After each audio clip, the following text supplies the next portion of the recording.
What's up, everybody? I hope you're doing well. Welcome to the extended cut, minimally edited podcast version of this week's episode. I can just saying that, I feel excited knowing that the last chunk of episodes, I kind of didn't do my usual style of having my neat and tidy YouTube version of an episode and then the more extended cut version where I was really thoughtful about what's going to go in the podcast and what's going to go in the short one. But this week I did, and I'm excited for you to kind of catch all those nuanced things that won't make it into the shortened version of the episode. This week's episode is inspired by something that popped up in last week's episode. Last week I looked at the top therapist posts on Reddit for 2024. And the last post that we looked at in that episode was somebody just absolutely gushing about how much they love being a therapist, which same.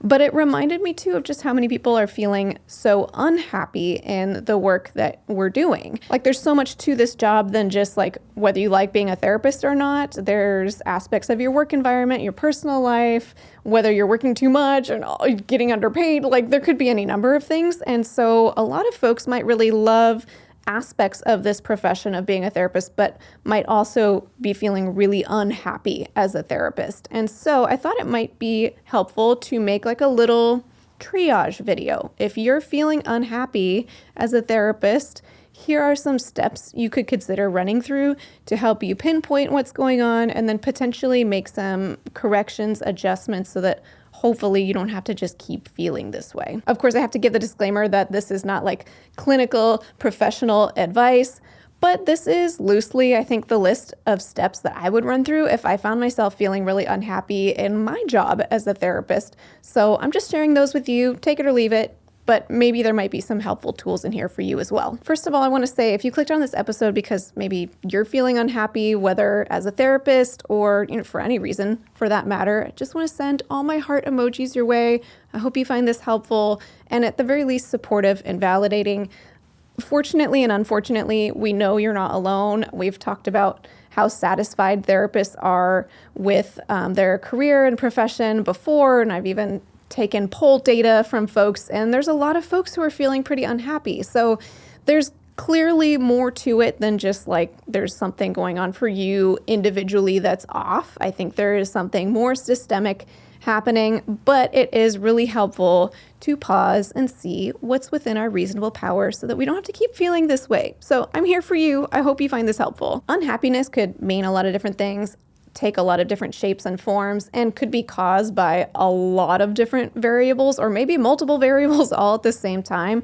So I realize in making this episode, we're not going to tackle all of those things, but hopefully this kind of step-by-step list will help you pinpoint some more details and specifics about what's going on for you, how it's impacting you, and all of that. So all that said, here are some of my personal kind of default steps that I like to try to run through if I'm somehow feeling unhappy about anything, and particularly if it were to come up related to our profession as a therapist. First and foremost, given the nature of our profession, I think it's always a good idea to start by assessing for potential for burnout and compassion fatigue. I really like to use the ProQual assessment to do this. It stands for Professional Quality of Life Scale. It's available as a self-test. It only takes a few minutes. It's really easy to complete. And then it gives you some assessment results for how you're doing as far as burnout, compassion fatigue, and also some of those kind of positive feelings of I love my job. This is rewarding.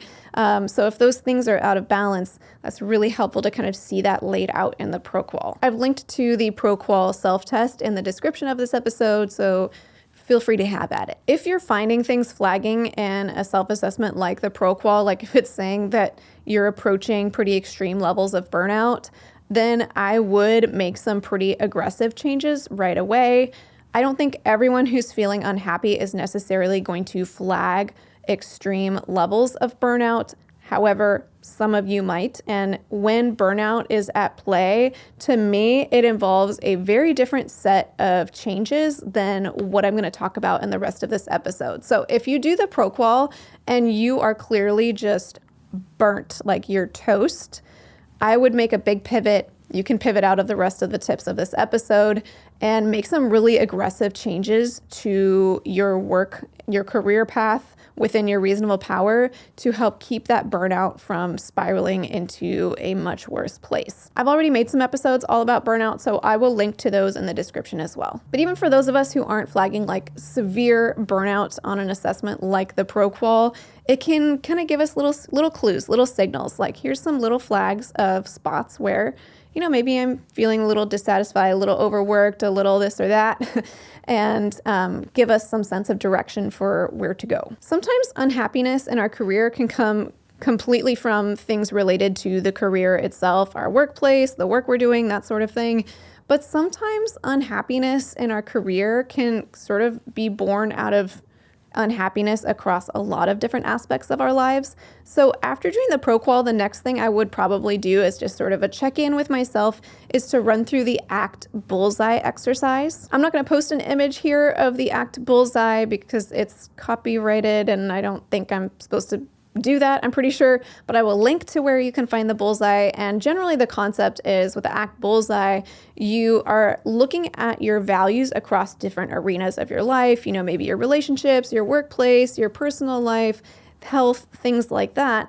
And then checking in to see like how close to living out my values am I in this particular arena and how far away am I from leaning into my values in this particular arena. Like maybe, for example, I think I'm doing so awesome at maintaining my relationships. Like I have a robust social support system that I reach out to regularly. So check, maybe I'm living out my values well in that arena, but maybe I'm eating junk food and I'm not moving my body enough and I'm not touching grass. And so maybe when it comes to my health, I'm living really far away from where my values are. That can be really helpful to just give an overview of what areas of our life are we maybe kind of falling off the wagon a bit, or maybe could use a bit of support, because sometimes there might be areas of our life that are suffering quite a bit outside of our workplace, and then that makes things about our career much more difficult or potentially unsustainable. I think this is true for anyone in any career, but I think it's especially true as therapists, where if we have something emotionally laden going on in the rest of our lives, it can make it a lot more difficult to feel eager to do our jobs, where we're sitting with folks, listening to them talk about their hardships and trying to muster up energy to support them, when maybe if we're going through our own hardship, the energy might just not be there. So feel free to run through the ACT Bullseye or some sort of similar approach to just kind of check in, like, how is everything going across my whole life in general? And if there's something that seems really off kilter outside of your career, then it's possible at least that may be contributing something to your unhappiness in your career. As I share this, I'm reminded of the time in my life when I first came to truly identify just how narcissistic the system that was my family of origin was. And as I came to put those puzzle pieces together of just how dysfunctional my family system was and how I had fully fallen into that myself, not only was it disrupting my relationships with my family of origin, of course, but I started to realize that I was repeating that same dynamic across so many different areas of my life. I had fallen into numerous different narcissistic systems, and there were even some spaces where I was putting on the narcissistic hat myself. So there was a phase in my life, I'm grateful to say it's now a full decade ago that I made these changes. It's like in the rearview mirror finally, where I pretty much changed everything about my personal life, my relationships, my career, everything. Like I quit some jobs and I changed everything. My faith changed. Oh my goodness. Yeah. I think you get the idea that these systems can all overlap with each other. So my unhappiness in one arena with my family was very much affecting my happiness in my career as well as everything. So that was very helpful to identify that it wasn't my career that was the problem. It was this larger pattern that I needed to more drastically address. Okay, the next step I'd run through is to kind of go through the typical therapist questions that we'd ask when we have a new client come in with a presenting issue, or maybe a new presenting issue with our clients. Those sort of who, what, where, when, why type questions that we like to gently ask our clients, okay, so you're feeling unhappy in your job. Can you remember when that first started? What sort of circumstances might have been going on for you around that time? Was it like a sudden unhappiness that seemed to come on all at once, or was it something that sort of gradually built up over time? Tell me what that felt like.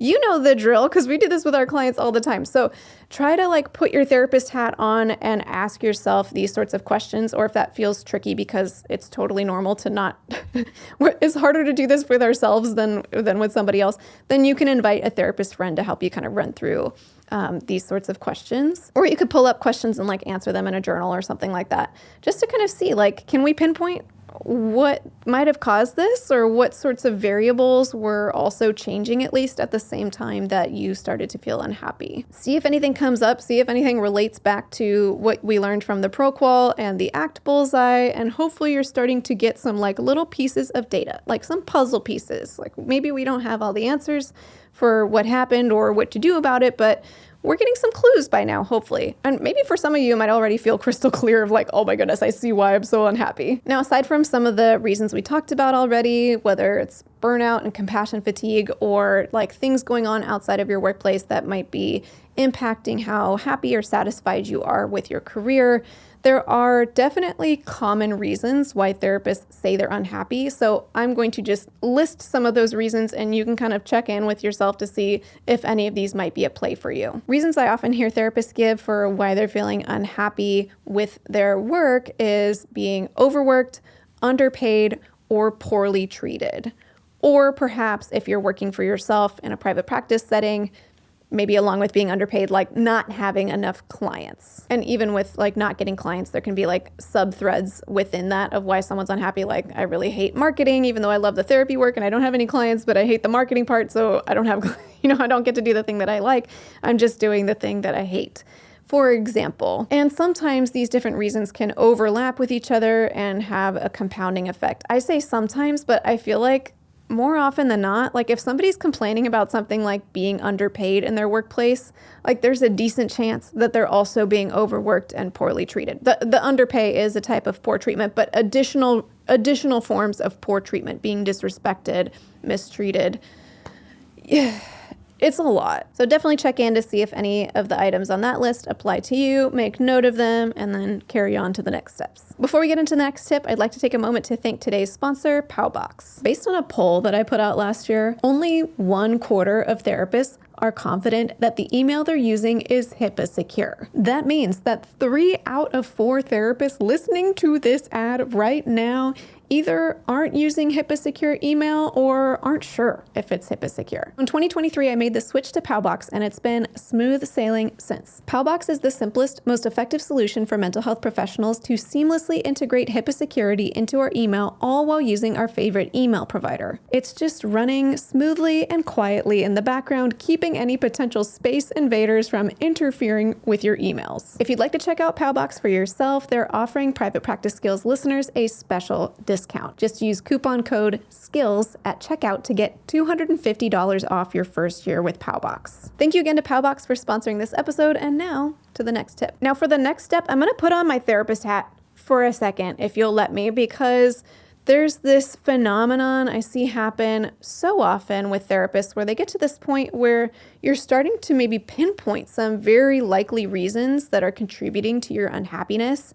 And then rather than saying, okay, let's problem solve, they're the little dark minions come in and say not nice things to invalidate whatever might be coming up for you. So the next step is to validate whatever has come up for you thus far. Whatever the reasons are that you're starting to identify might be contributing to your unhappiness, whatever your emotions are, your reactions, your thoughts, validate them. It's so common for a therapist to get to a point of pinpointing something like, okay, I'm overworked in my workplace, and so that's why I'm feeling unhappy. But then as soon as that sentence is finished, to follow it up with but I should be grateful because at least I have a job, at least I have a roof over my head.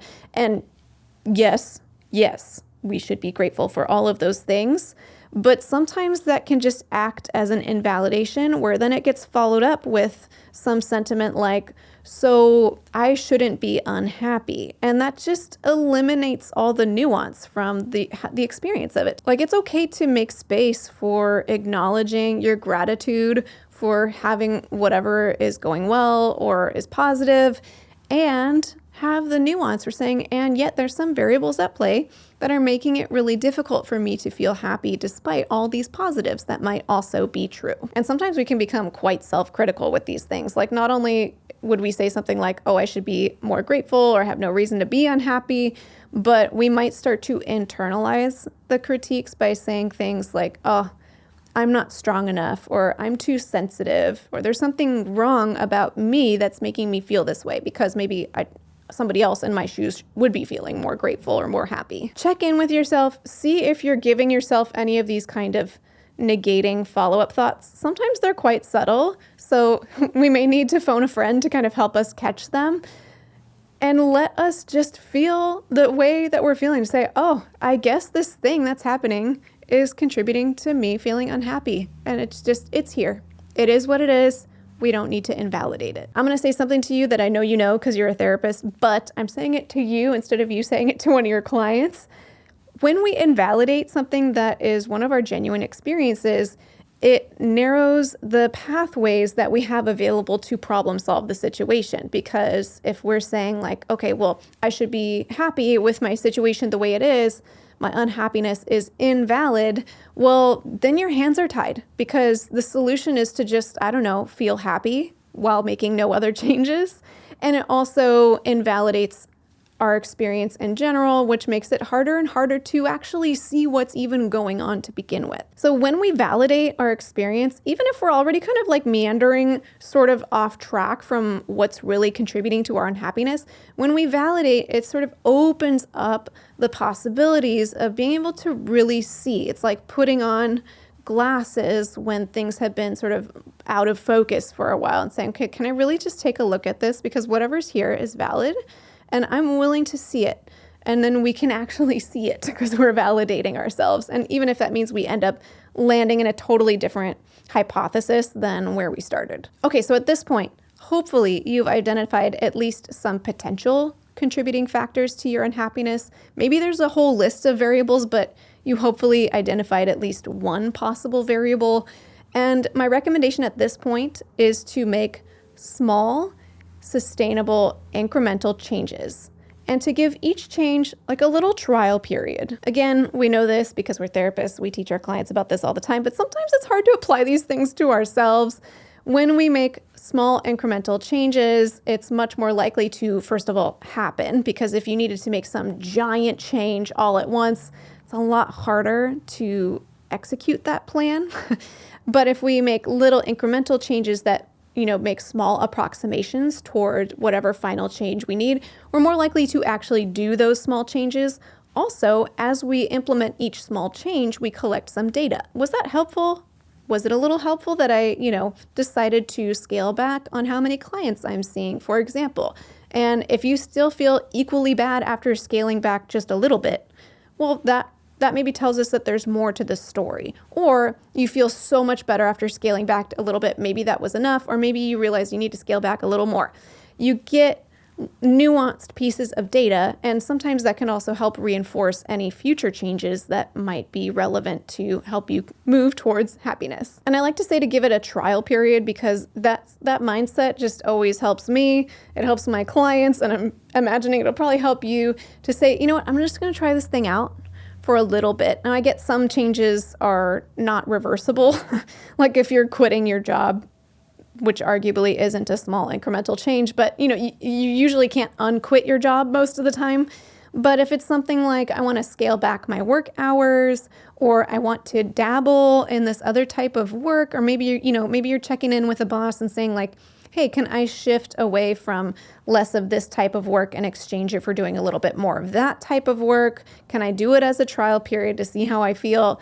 Then it starts to feel more accessible of like, hey, if this doesn't work out, we can just kind of go back to the way it was, go back to square one and try something else versus feeling like you have to make a decision and stick by it. Making small incremental changes like this too also helps us feel more decisive if there comes a point where we do need to make a much bigger decision, like quitting our job or some really big pivot like that. If we've already tried making a whole bunch of small incremental changes and we're still just feeling miserable, eventually we might come to the conclusion of saying like, this job, this career, maybe this workplace just isn't for me. I tried all the little things I could try within this context and I'm still so unhappy. That's really useful data to then say, okay, I already know now what I need to do. Again, I mentioned this at the beginning. The caveat is like, if you're totally burnt out, definitely, I'll just say with that, like, there's never been a time where I've seen a client already burnt out and small incremental changes was enough. But what I end up usually seeing is folks hoping that maybe they're not quite that burnt out yet, even though I can tell that they really are. And they go, okay, let me try this little tweak. Let me ask if I can go half time at my workplace or, making these kind of smaller scale changes.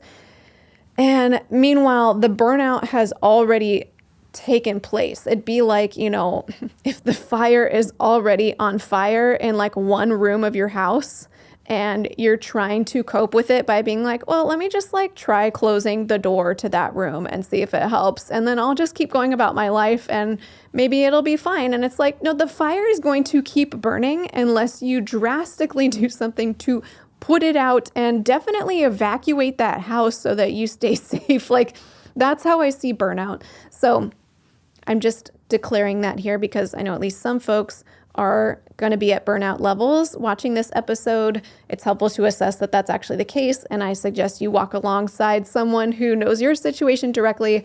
But yeah, if somebody's in that position and they make small incremental changes, it's not going to cut it with burnout. Okay, and I already kind of mentioned my next tip, but the next tip after this is to escalate as needed. Make a small change, try it out for a little bit, whatever a little bit looks like for, the type of concern that you're trying to address. But, maybe it's a couple weeks or a couple months. Try it out, see how that feels, check in, maybe run through the other items that I already went through on this list again, see how you're doing. And then if need be, make another small adjustment and then just keep escalating as you go. I think I'm repeating. I think I gave away this one in the last tip. I forgot that this was the next tip. You get the idea. And of course, I feel like a broken record because I say this in almost any video where I'm talking about the well-being of therapists. Like, please, if you can access it, find support somewhere. Obviously, if it makes sense and you can afford it to have your own personal therapy, I fully support that option. But, lean on your friends, lean on trusted therapist colleagues to support you. If there are safe people, whether in your workplace or maybe it's people unrelated to your career, maybe it's in your faith circles or somewhere else, like just find your supports. And if you don't have any supports, like go online. Like there's actually some really supportive spaces online. Maybe just vet them first. Like I'm thinking of like last week I reacted to that subreddit. Like folks are so supportive on there. So generally, I can't vouch for the behaviors of other people, but I'm just saying that there are places to find support even if you don't already have existing structures in place. And I think that could really help you. And when I'm going through something like this, I also find it helpful to turn to media. Like if there's supportive spaces in media, whether it's someone making a video on YouTube or whatever, or somewhere else, to just kind of help me feel like, okay, I'm okay. This is going to be okay. I'm doing it, because somebody, just having voices talking about supporting you, moving in the direction that you're moving can be really helpful. Well, whenever I make a video like this, I always get to the last bullet point and then I think like, but there's so many more tips. And of course there are, but the video also needs to come to an end. So hopefully this at least gives you a starting point, a reference point to kind of build from, see what you find. I imagine you will learn something useful by doing this, and go from there. Know that this is not the full exhaustive list of how to fix everything in your whole life. If we could cram that into one video, that would be, wow, that would be impressive. So just take it with a grain of salt. Thank you for joining me in this episode. I know it's a weightier topic, but to me, that also feels like all the more reason to make an episode like this because there are so many therapists feeling this way. So if you're feeling unhappy, just know you're not alone. There are supports out there because you're not alone. And I hope that you feel supported just by listening to this episode. And until next time, from one therapist to another, I wish you well.